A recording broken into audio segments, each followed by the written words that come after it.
इस खबर के प्रायोजक हैं डिवाइन पब्लिक स्कूल, आपके सपनों की उड़ान, बेहतर शिक्षा, संस्कार और समर्पण के साथ संचालित। Admission open. तो अभी आप सभी लाइव देख रहे थे न्यूज़ 7 राजस्थान पर, और इस वक्त हम मौजूद है कलेक्ट्रेट परिसर में, जहां विधायक रामकेश मीणा, कांग्रेस के कार्यकर्ता और उनके समर्थक जो है वो अंकित मीणा हत्याकांड को लेकर के, मुआवजे की मांग को लेकर के, परिवार को कोई राहत मिले, कोई सहायता मिले, इसको लेकर के यहाँ सर्व समाज के लोग जो हैं वो पहुँचे हैं। और अब 10 लोग जो हैं उनको अंदर जाने दिया गया है ताकि वो कलेक्टर साहब से मुलाकात करके और फिर अपनी बात जो है वो सामने रख सकें। कलेक्टर परिसर से मैं आपको ये लाइव दिखा रहा हूँ इस वक्त न्यूज़ 7 राजस्थान पर।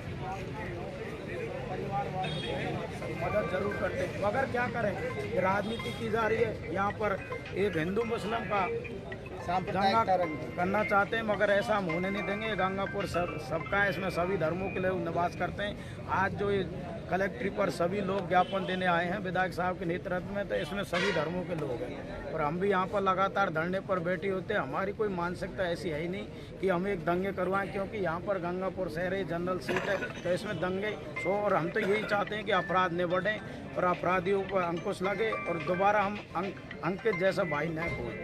मतलब अपराधी कोई जाति धर्म नहीं होती है अपराधी की। तमाम लोग यहाँ पर आए हैं। पचौरी जी भी हमारे साथ है।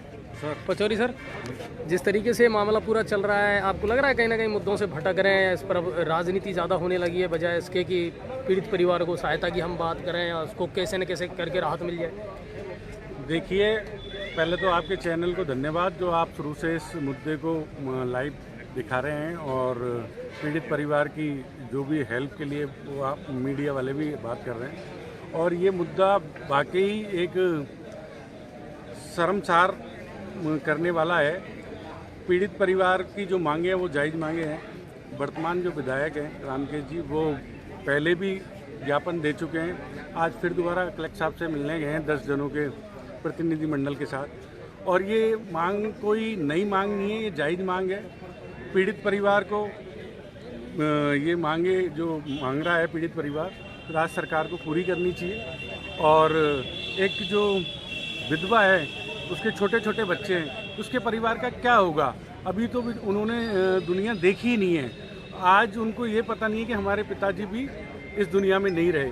तो ये राज्य सरकार को सोचने का विषय है। इस मुद्दे में इतना टाइम क्यों लग रहा है? आज 6-7 दिन हो गए। 6-7 दिन से इतनी तपती धूप में पूरा पीड़ित परिवार बैठा हुआ है, तो ये बिल्कुल गलत है। लेकिन मदन भाई, आप भी एक जनप्रतिनिधि रहे हैं, लंबा अनुभव है आपको भी, आप भी इस बात को समझ सकते हैं कहीं ना कहीं कि इनमें कुछ प्रोटोकॉल होते हैं। अब आचार संहिता लगी हुई है, ऐसे में सरकार भी शायद कुछ कहने की पोजीशन में नहीं है, जिम्मेदारी के साथ कुछ कह पाए। सर, आचार संहिता बिल्कुल लगी हुई है, लेकिन अपने राजस्थान के चुनाव हो चुके हैं। सीएम साहब अपने चुनावी मुद्दों में व्यस्त हैं, अलग अलग स्टेटों में जा रहे हैं, तो उनको राजस्थान पे भी थोड़ा ध्यान देना चाहिए। राजस्थान का ये बहुत बड़ा हाईलाइट मुद्दा है, तो कहीं ना संवेदनशीलता दिखानी चाहिए। कहीं ना कहीं जो प्रशासन की कमेटी बना के और पीड़ित परिवार को जैसे भी संतुष्ट करना चाहिए कि 4 तारीख बाद आपका जो भी आपकी मांगे हैं उनको पूरी की जाएगी। एक ठोस आश्वासन देना चाहिए था। अब जब तक ठोस आश्वासन नहीं मिलेगा तब तक पीड़ित परिवार बेचारा क्या करेगा? तो इसलिए क्या है, सरकार को भी एक है ना प्रतिनिधिमंडल बनाना चाहिए। वो एक अलग चीज़ है कि 4 तारीख बाद उस पर इम्प्लीमेंट हो जाए, लेकिन इनको एक आश्वासन तो मिले, कोई प्रतिनिधिमंडल आए तो सही। एक चीज़ और है मदन भाई, मैं देख रहा हूँ और इसको लगातार कवरेज भी कर रहे हैं हम, इसको सारे नेता आ गए, सब लोग ज्ञापन भी दे गए, अभी तक किसी ने इस परिवार से इस धरने को खत्म करने की अपील नहीं की। जबकि आप देखो विषम परिस्थितियों में लोग यहाँ धरना दे रहे हैं, कोई भी एक ऐसा आश्वासन तो देते कि नहीं हम आपकी लड़ाई आगे तक भी लड़ेंगे, लेकिन अभी परिस्थितियां जो अनुकूल नहीं है, तो आप कम से कम धरना ना दें। और देखिए, सरकार की तरफ से प्रतिनिधिमंडल आएगा और वो आश्वस्त करेगा, वो तो होगी ऑथेंटिक बात।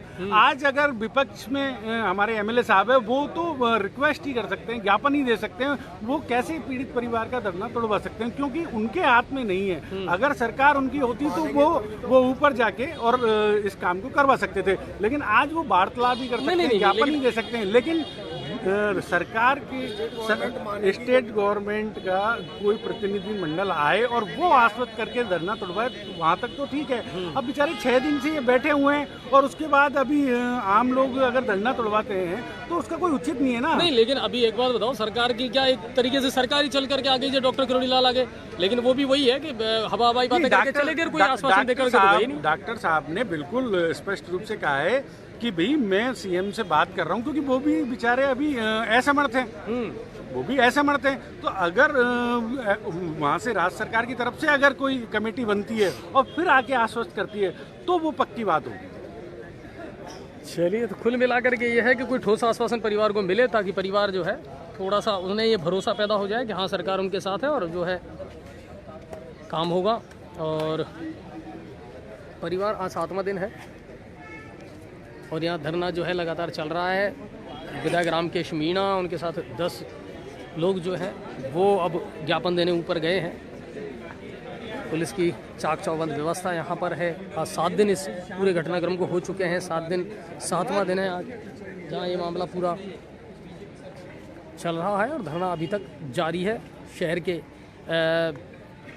तमाम जो लोग हैं उन सबका यही कहना है कि हाँ, पीड़ित का परिवार को न्याय तो मिले, जल्दी मिले तो ज़्यादा बेहतर है।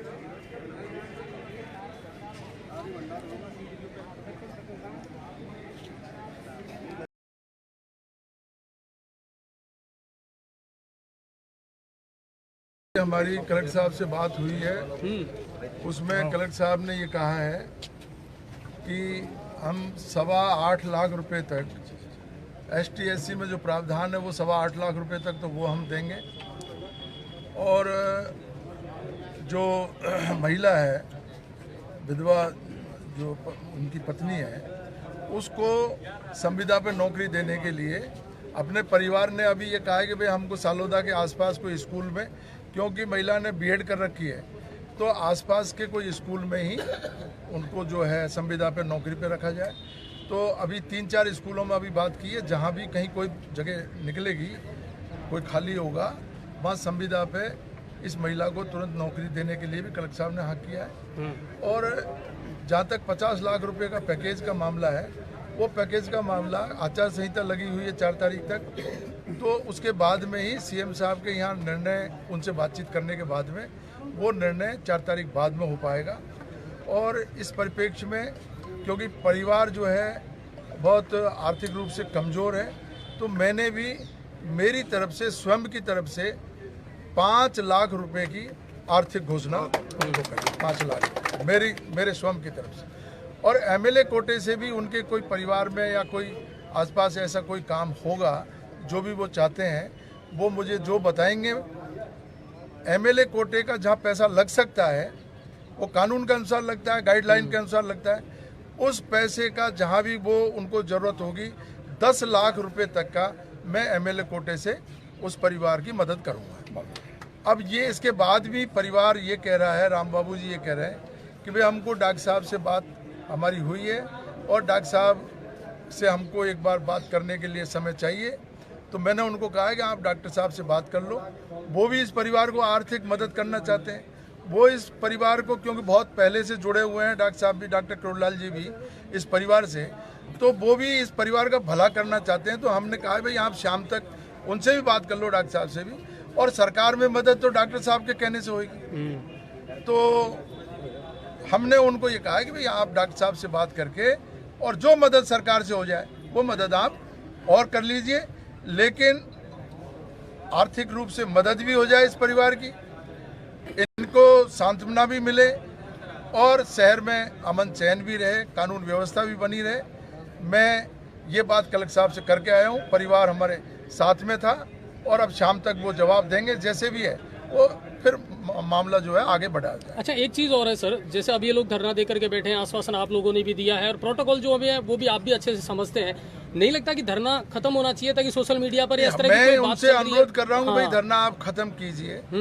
धरना इस गर्मी में बिल्कुल महिलाएं बच्चे इस धरने पे बैठे हुए हैं और सरकार, क्योंकि मुख्यमंत्री जी भी अभी स्टेट में नहीं है, कभी कहाँ प्रचार में जा रहे हैं, कभी कहाँ जा रहे हैं, कभी कहाँ जा रहे हैं, आचार संहिता लगी हुई है, तो वो मुख्यमंत्री जी से शायद डॉक्टर साहब की बातचीत नहीं हो पा रही है। अगर उनकी कोई बातचीत हो जाएगी तो वो रास्ता वो निकालेंगे। तो सरकार के लेवल का रास्ता तो डॉक्टर साहब निकालेंगे। स्थानीय स्तर पर जो हम मदद कर सकते थे वो हमने मदद की है और आगे भी इस परिवार की मदद करते रहेंगे। पूरे हमारे और जो बुद्धिजीवी लोग हैं उनसे भी सब हम राय करेंगे, मशवरा करेंगे और इनको ज़्यादा से ज़्यादा आर्थिक सहायता दिलवाएंगे। अभी परिवार से आप क्या अपील करेंगे? परिवार से मैं तो यही अपील कर रहा हूँ कि भाई आप धरने को समाप्त कीजिए, सरकार पे भरोसा रखो और सरकार में अभी डॉक्टर साहब खुद मंत्री हैं तो सरकार पे भरोसा तो रखो आप। जब सरकार 8.25 लाख रुपए का ये पैकेज दे रही है और दूसरी जो उसकी विधवा पेंशन का मामला है वो पेंशन भी दे रही है, पालनहार में बच्चों का भी कोई जो है योजना के तहत उसमें भी लाभ मिल रहा है। सारी तरीके की जो योजनाओं में जो फायदा हो सकता है कानून के अनुसार वो करने के लिए प्रशासन तैयार है और मुझे भी भरोसा है डॉक्टर साहब ऐसे इस परिवार को अकेला नहीं छोड़ेंगे, वो पूरी मदद करेंगे। इनको धरना खत्म करना चाहिए, मेरा ये कहना है। इसी ठोस आश्वासन की मांग ये लोग कर रहे थे कि कोई ठोस आश्वासन मिल जाए। ये ठोस आश्वासन मैं दे रहा हूँ और मेरे से ज्यादा डॉक्टर साहब उसमें मदद करेंगे। उन्होंने सरकार के लेवल पे जो बात करी है वो सरकार के लेवल पे बात उनकी चल रही है। जहाँ तक मैं समझ रहा हूँ आचार संहिता की वजह से हो सकता है उसमें थोड़ा बहुत विलम्ब हो जाए, लेकिन निश्चित रूप से हमें यकीन है जब उन्होंने सब जगह मदद करवाई है, हमारे कांग्रेस के राज में ही मदद कराते थे, अब तो उनकी सरकार है तो मुझे कोई डाउट नहीं है कि वो मदद नहीं करवाएंगे, मदद करवाएंगे। और इस परिवार को अब ये धरना खत्म करना चाहिए और इस मामले को आगे नहीं बढ़ा करके अब कल महासभा की बात है। हाँ, बिल्कुल। मैं तो कह दिया भाई महासभा का कोई ताल्लुक नहीं है। जिसने अपराध किया है, जिस व्यक्ति ने अपराध किया है उसको कड़ी से कड़ी सजा मिले, चाहे वो कोई हिंदू हो, चाहे कोई मुस्लिम हो, चाहे वो सिख हो, ईसाई हो, कोई भी हो। पूरा गंगापुर ये चाहता है जिसने अपराध किया है उसको कड़ी से कड़ी सजा मिले और तत्काल मिले। फास्ट ट्रैक में भी हमने निवेदन किया कलेक्टर साहब को फास्ट ट्रैक में इसका जल्दी जल्दी निस्तारण हो और उनको सजा मिले।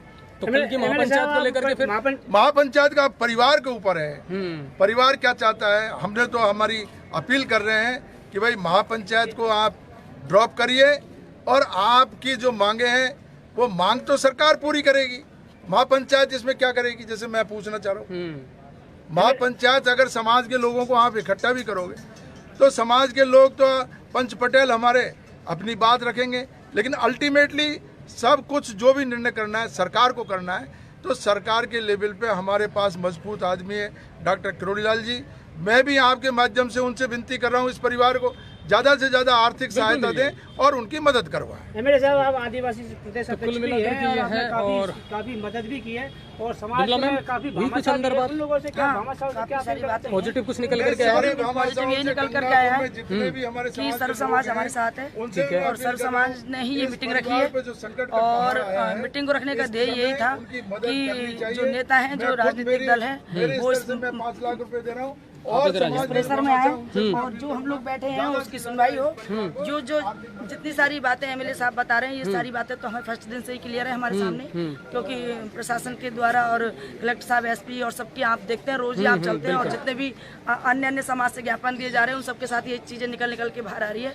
पर्सनली भी हम परिवार वालों को कलेक्टर साहब ने, एसपी साहब ने ये सारी चीजें बताई हैं, लेकिन हमें डॉक्टर साहब ने जो आश्वासन दिया है हम उस आश्वासन पर टिके हुए हैं और हमें उनके द्वारा जो मैसेज मिल रहे हैं कि भाई मैं कोशिश कर रहा हूँ, तो उन कोशिश का भी तो हमें इंतजार करना पड़ेगा। आखिर हमारे समाज के कद्दावर नेता है, सर्व समाज के कद्दावर नेता है, वर्तमान समय में मंत्री हैं, तो उनका हमें मैसेज मिले कि भाई मैं कहाँ तक पहुँचाऊँ, कहाँ तक नहीं पहुँचाऊँ। एक चीज है बिमला मैम कि जैसे विपरीत परिस्थितियों में आप लोग भी यहाँ बैठे हुए हैं, धरना आप भी नहीं चाहते कि दें, जी बिल्कुल है ना। इन विपरीत परिस्थितियों में छोटे मासूम बच्चे आ रहे हैं वो आप भी नहीं चाहते, लेकिन जिस ठोस आश्वासन की आप बात कर रहे हैं मेरे ख्याल से जैसे अभी सर ने कहा 8.25-9 लाख रुपए तो वो मिल जाएंगे, 5 लाख विधायक कोटे से मिल रहे हैं, 10 लाख रुपए और वो अपने हिसाब से जो भी आप विकास का काम वहाँ कोई करवाना चाहते हैं आसपास वो करवा देंगे।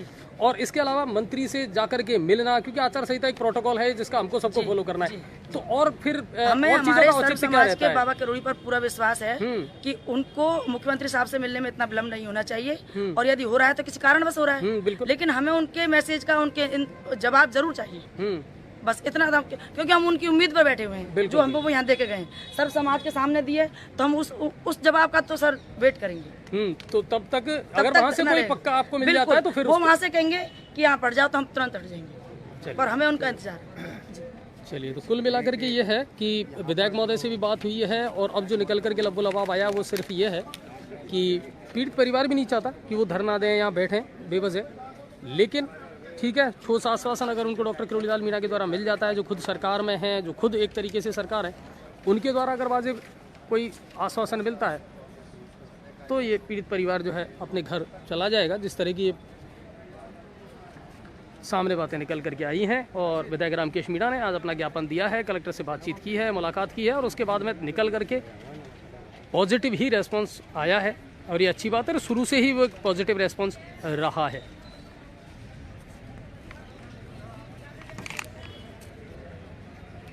अब आपके शहर गंगापुर सिटी में चिकित्सा के क्षेत्र में नए आयाम, नए भव्य स्वरूप में आया है वर्धमान मल्टी स्पेशलिटी हॉस्पिटल, जिसमें सभी प्रकार की बीमारियों का एक ही छत के नीचे अत्याधुनिक तकनीक से चिकित्सा सुविधा उपलब्ध, जिनमें जनरल मेडिसिन, सर्जरी, गायनिक, शिशु रोग, हड्डी रोग, यूरोलॉजी, दंत रोग चिकित्सा सुविधा उपलब्ध, विशेषज्ञ डॉक्टर्स की टीम, अत्याधुनिक लैब व सभी प्रकार की जांच सुविधा उपलब्ध, सभी प्रकार की योजनाएं जैसे मुख्यमंत्री चिरंजीवी RGHS की सुविधा उपलब्ध। वर्धमान हॉस्पिटल का वादा हर व्यक्ति को निरोगी बनाना। आज ही संपर्क करें Vardhman multi speciality hospital, Jaipur road, Gangapur city. Contact number 8302906531 और 746329475।